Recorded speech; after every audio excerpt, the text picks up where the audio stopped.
जय शिवराय. आज रक्षक प्रदेशाच्या वतीने कोरेगाव पोलीस उपाधीक्षक रायश्री मॅडमला एक निवेदन देण्यात आलेलं आहे. 27/1 ला एका अल्पवयीन मुलीने तिच्या घरामध्ये गळफास घेऊन आत्महत्या केली. ज्या मुलाच्या त्रासाला कंटाळून तिने आत्महत्या केली त्याच्याबाबत FIR बी केली, गुन्हाही दाखल केला. पण आज 18 दिवस उलटले तरीही तो आरोपी अजून सापडलेला नाहीये. पोलिसांचं संबंधित कुटुंबांना एकच आश्वासन होते की आमचा तपास चालू आहे. असा एवढा मोठा आरोपी आहे का तो की तो पोलिसांना सापडू शकत नाहीये. पोलीस जर त्यांच्या वर्दीवरती आलं तर कुठलाच आरोपी जरी कुठेही गेला असेल, जिल्हा सोडून महाराष्ट्र सोडून, तरी ताकदीनुसार ते हुडकून काढून करतात. एवढं सातारा पोलिसांचं नाव आहे. तर कोरेगावमध्ये जे PSI आहेत ज्यांच्याकडे हा तपास आहे त्यांना आरोपी सापडत नाहीये.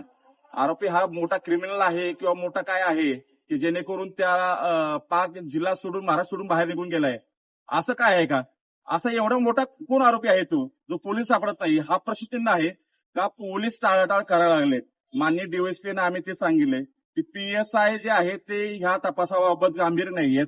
एका मुलीने जीव गेलाय आणि ज्याच्या घरातलं जीव जातो त्याचं दुखणं काय असतं ते ह्या कुटुंबाकडे बघून आपल्याला समजू शकेल. याच्यामध्ये येत्या 10 दिवसामध्ये जर या संदर्भात जर त्या तात्काळ आरोपीला अटक नाही केली तर आम्ही कोरेगाव पोलीस स्टेशनच्या समोर रक्षक प्रतिष्ठान पीडित कुटुंबाला सोबत घेऊन एक तीव्र स्वरूपाचं आंदोलन करेल आणि जोपर्यंत आरोपी सापडत नाही तोपर्यंत आंदोलन आमचं थांबणार नाहीये.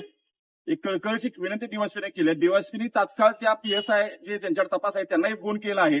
त्यांना फोन करून त्यांनी सूचना दिल्या DYSPला. ज्या DYSPने आम्ही भेटलो तर कार्यक्षम DYSP वाटतात आम्हाला आणि त्यांचा म्हणजे आमचा त्यांच्यावरती विश्वास आहे की त्या 10 दिवसामध्ये आरोपी अटकेत दिसेल असा एक विश्वास वाटतो. नाही झालं तर रक्षक प्रतिष्ठान रस्त्यावरती उतरून याचा जाब विचारेल.